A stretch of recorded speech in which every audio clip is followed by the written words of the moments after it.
Hi there and welcome back to my channel. Today we are going to look at ambivalences or dilemmas and how we can create a better understanding what is driving these inner conflicts. And once again, I will use Roberto Assagioli's egg diagram combined with Maslow's hierarchy of needs and see how this can create a powerful map to understand our dilemmas or ambivalences. I guess most of us had the experience of an ambivalence. It can be when we stood in a situation where we should consider changing a job situation. It could also be considering moving to a different location or even committing to a relationship. In these types of situations, there's often a conflict between two conflicting needs. And very often we are not aware of what is really driving one motive from another. But with the help of Assagioli's egg diagram and an understanding of the different types of need in the egg diagram, it can actually create an overview and a better understanding of what is pulling us in different directions. And later in this video, I will illustrate it through a case study from one of my dear clients. And it will really illustrate how much value there is to really dig into it and understand what's driving us. This client of mine was being infatuated by a new woman on his job and was very confused about what to do about it. He thought about her a lot and he was starting to considering giving up his present and very happy relationship. So he came to me and sought some help to understand what was going on in his life because he was quite afraid of doing something stupid. And as we shall see, we work with different types of subpersonality, and subpersonality or parts is a theme I have already covered on this channel, and you can see the link in the description. But let me just add that subpersonalities are behavior patterns that has been embedded in us during our lifetime. It is our different self-images, and they can be related to different ages of us as a child, as a teenager, as a young adult. At each of the different ages, we develop different types of self-images. They can also be related to more archetypical patterns. You know, if we become identified with being a victim or being a savior or any of the more mythological archetypical images within our subconscious. And there's also subpersonalities that are related to our most important relationship. We have an inner mother, an inner father, an inner brother or sisters, if we have siblings. So subpersonality is something that is very important, and very often they are also based upon our different social roles in life, our roles as our profession, you know, being a teacher or being a doctor. We can become so identified with that particular role that it becomes an inner identity. And we also have roles as being a son or being a daughter, being a parent. So we have many, many different types of role that is bound up in our interpersonal relations. And all these roles develop into subpersonalities. But as I have covered it lately in former videos, none of these identities is our real essential identity. We are the observer and the inner willer. We are a point of consciousness and will. and this has been explained in my earlier videos. Finally, I will also offer an exercise at the end of this video so you can train yourself, identify these subpersonalities and investigate and reflect on your own dilemmas. So let's get started. The first thing you should know is that your personality is like an inner house. And in a conversation with Sam Keen, Roberto Assagioli explained the difference between psychoanalysis and psychosynthesis in this way. Assagioli said, "We pay far more attention to the higher unconscious and to the development of the transpersonal self." In one of his letters, Freud said, "I am interested only in the basement of the human being. Psychosynthesis is interested in the whole building. We try to build an elevator which allows a person access to every level of his personality. After all, a building with only a basement is very limited. We want to open up the terrace where you can sunbathe or look at the stars. Our concern is the synthesis of all areas of the personality. That means psychosynthesis is holistic, global, and inclusive. It is not against psychoanalysis or even behavior modification, but it insists that the needs for meaning, for higher values, for spiritual life are as real as biological or social needs." So when we look at the Eck diagram, it is clear that on the different levels of the Eck diagram, there are different types of subpersonalities. And each of these subpersonalities is organized around a core need. And some of these needs are unconscious. And in the act of will, Roberto Assagioli relates his Eck diagram to Abraham Maslow's Hierarchy of Needs. And this plays out in the following way. When we look at the Eck diagram in relation to the hierarchy of needs, we can see that each level is related to one of the core needs of Maslow. And the lower unconscious is all about our basic instincts and drives, our drive for survival, our drive for safety. And in the middle unconscious, we find the level of personal love, because when we start to mature and becoming adult, we start developing our personal skills for relationship. There's also the need for self-esteem, for recognition, ego-validation, finding our place in the social arena, and where we can exchange our resources and being acknowledged by the surrounding environment. And finally, Maslow also operated with self-actualization, which is the level where we become very individualized and creative. This is where we are really free agent, expressing all our resources and needs in an abundant life form. In his later life, Maslow also opened up to what he called transcending needs. This is what he called the farther reaches of our human nature.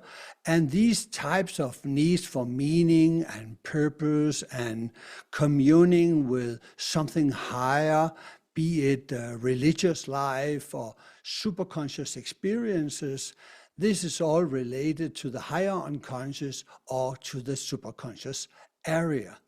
So all the different levels in the Eck diagram is beaming with life and with different types of subpersonalities that are drivers of different types of needs.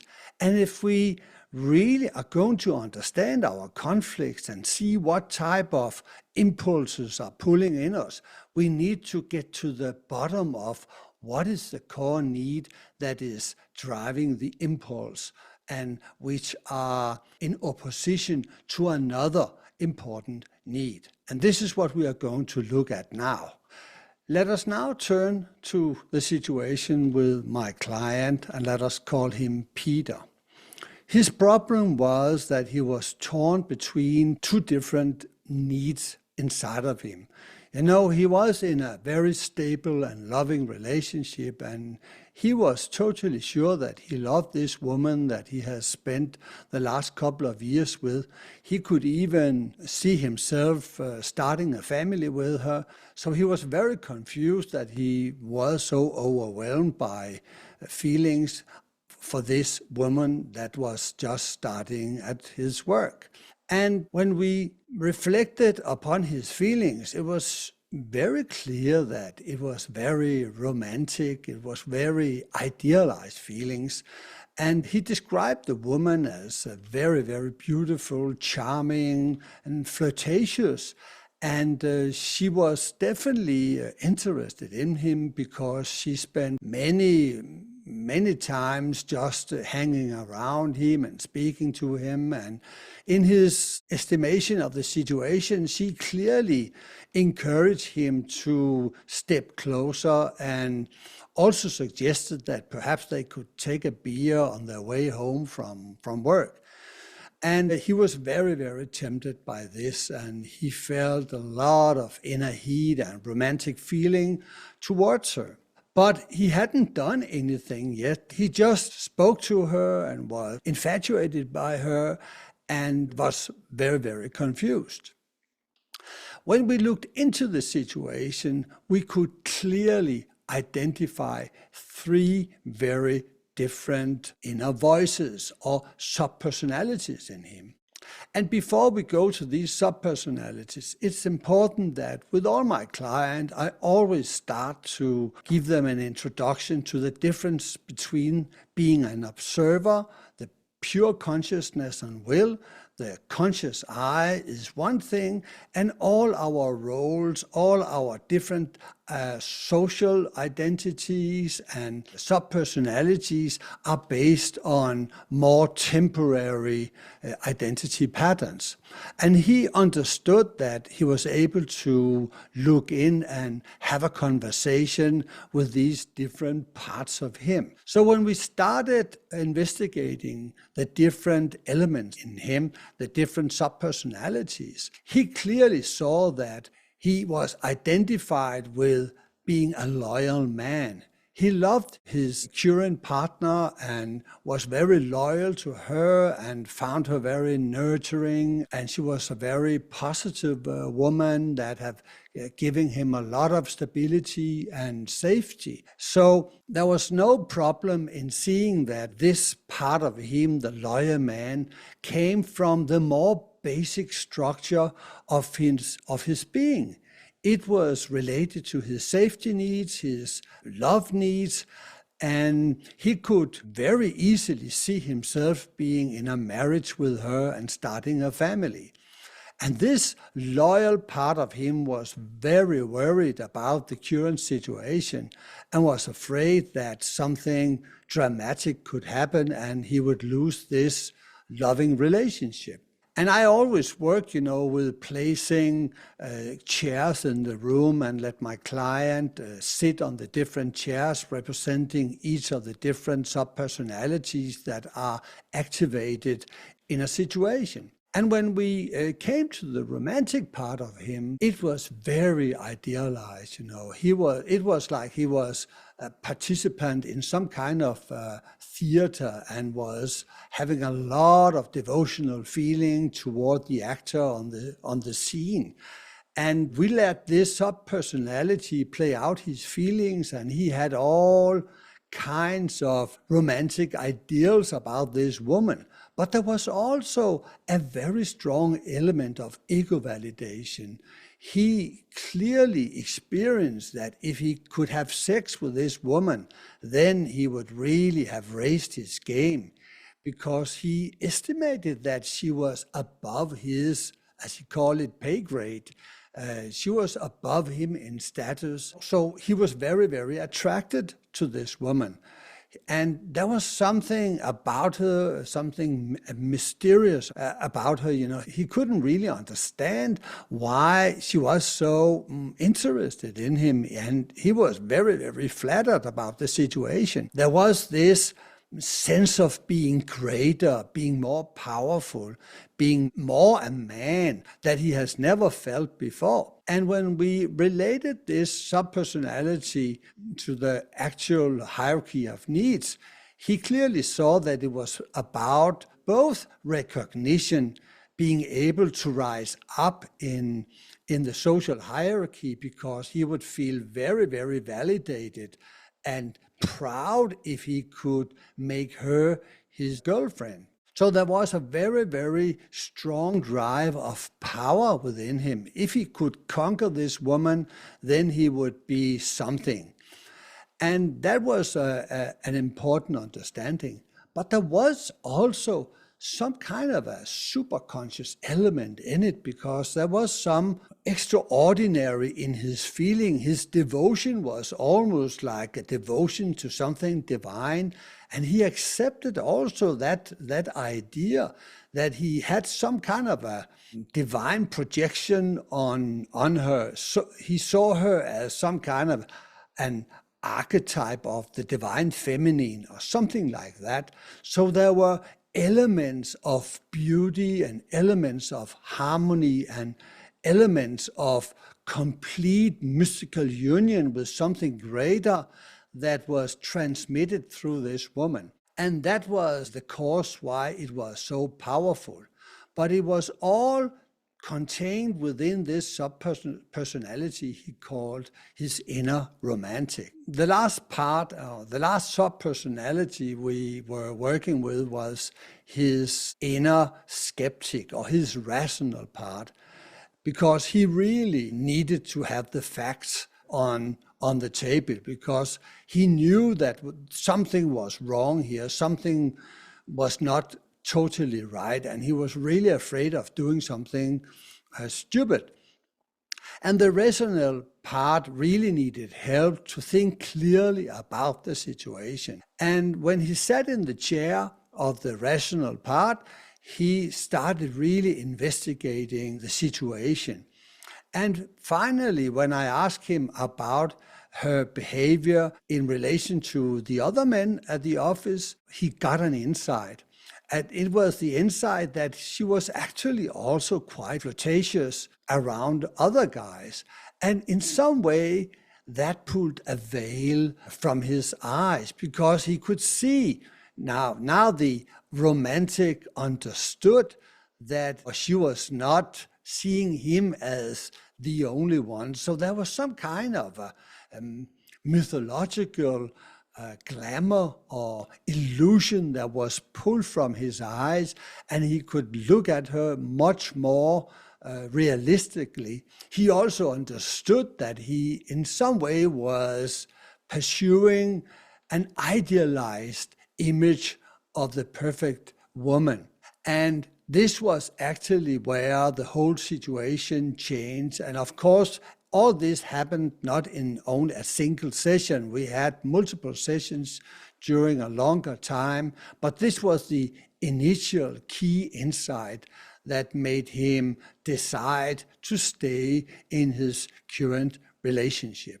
As you can see from this example, it is very, very important to have a framework from where you can reflect on the different impulses and place them within a value hierarchy, understanding what they are coming from or where they are coming from, understanding the qualities they have, the different types of energies they express, because that type of knowledge will give the observing part of you something to measure the different subpersonality against each other. So all this type of work actually make it possible to take a more neutral and perhaps also a more detached perspective on it all. And from that vantage point, you can make a better decision of how to proceed in the actual situation and how to solve your dilemma. I hope this has been valuable for you and you learned something through this video. Now I would like to invite you to an exercise where you will have the chance to look into some of your own dilemmas. So make yourself comfortable, sit in a relaxed position, and let me guide you into your inner universe. Let us now use Peter's situation as an inspiration to discover some of your own inner parts involved in a dilemma. So first you choose the dilemma. You have at least a conflict between two opposing forces within you, two opposing impulses, something that you have difficulties deciding about. So close your eyes and sit relaxed and start observing your inner environment. Just start observing your breath.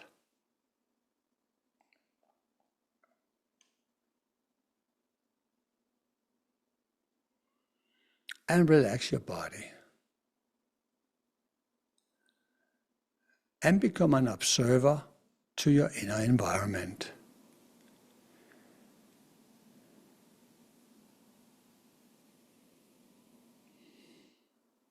And let go of any particular expectations.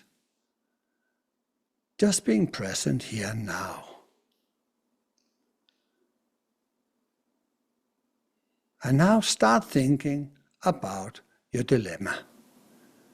You have at least two different opposing forces within you.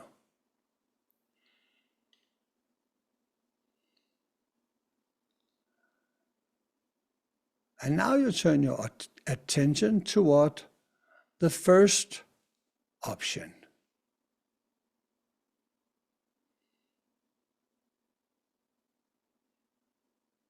What is the need behind this concern? How do you feel the presence of this option?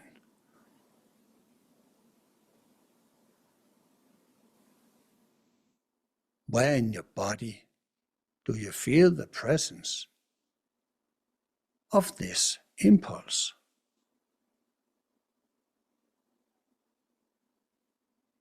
Breathe through it and create a bit more space around it.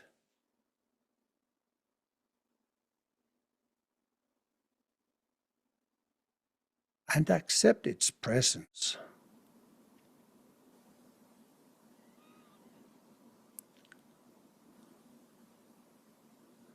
And if the opposing impulse start interfering, just let it know that you will come to it later.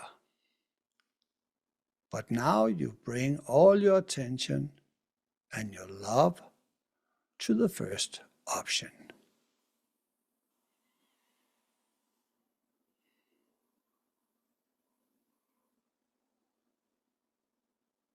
And now you see out in the horizon a small image of a figure coming closer and closer. This being the part of you that holds option number one.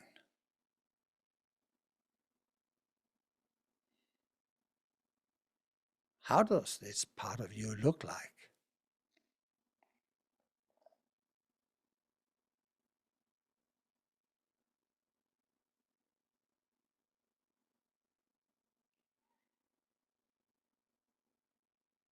How does this part of you feel?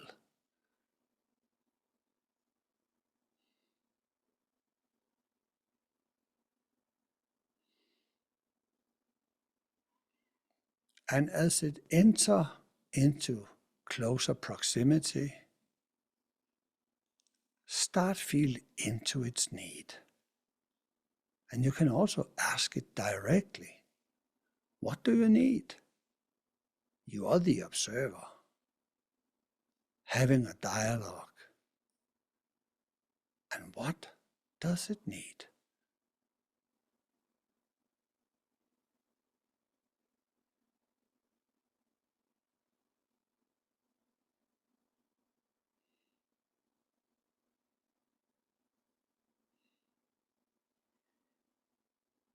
When you have a sense of the core need of this subpersonality, this part of you, then place it in your left hand.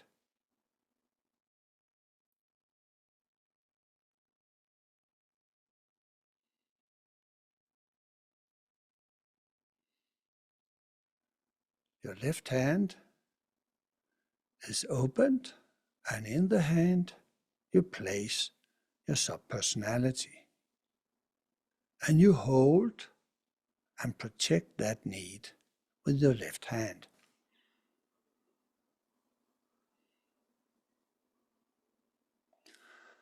Now direct your attention to the opposite impulse.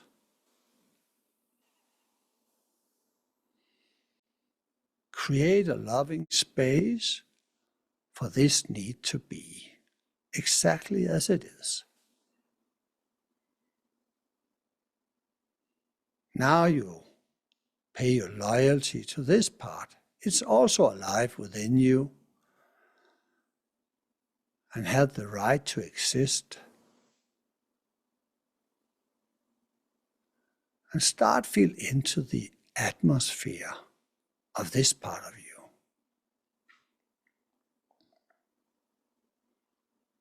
How does it feel?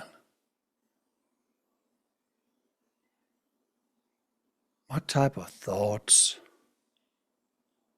and ideas and images comes to you?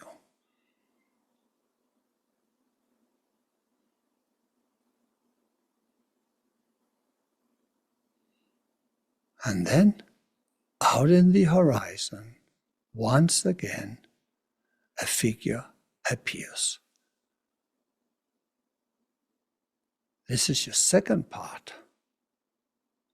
and it comes closer and closer. And you greet it with acceptance and joy.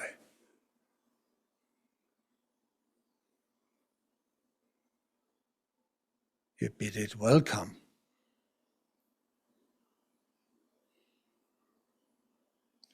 And as it comes closer, start feeling into its radiation.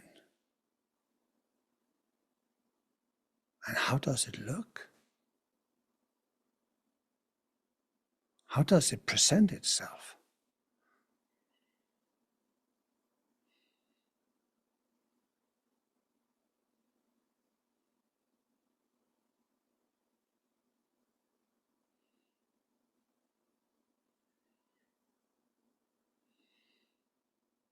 And what does it need?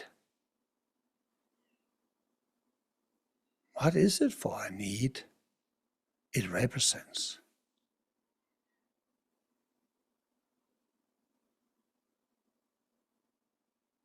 Acknowledge it.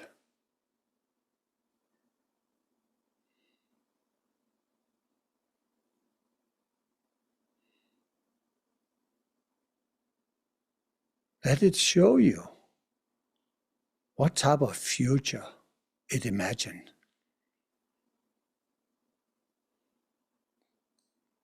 What is the promised land it looks toward?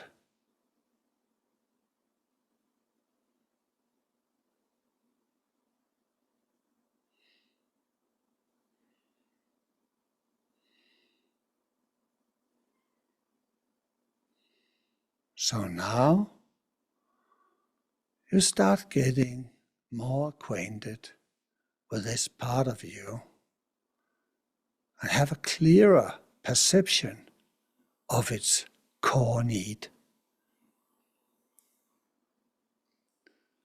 Where is it situated in the egg diagram? What type of need is it a driver for?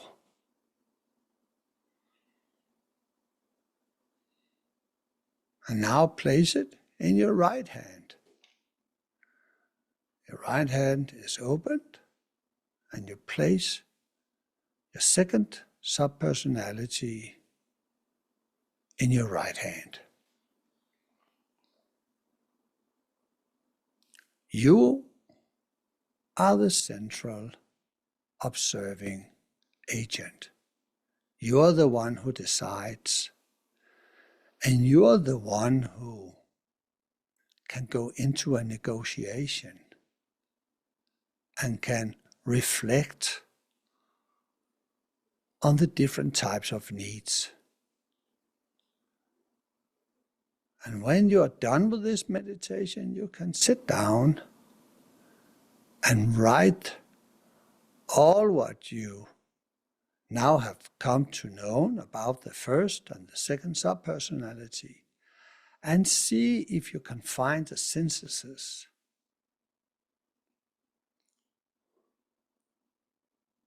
Find a way to harmonize the two conflict needs,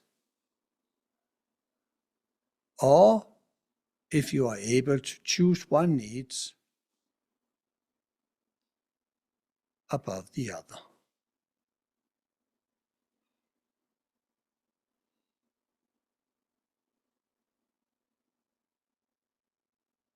Now slowly, gradually return from this exercise, open your eyes,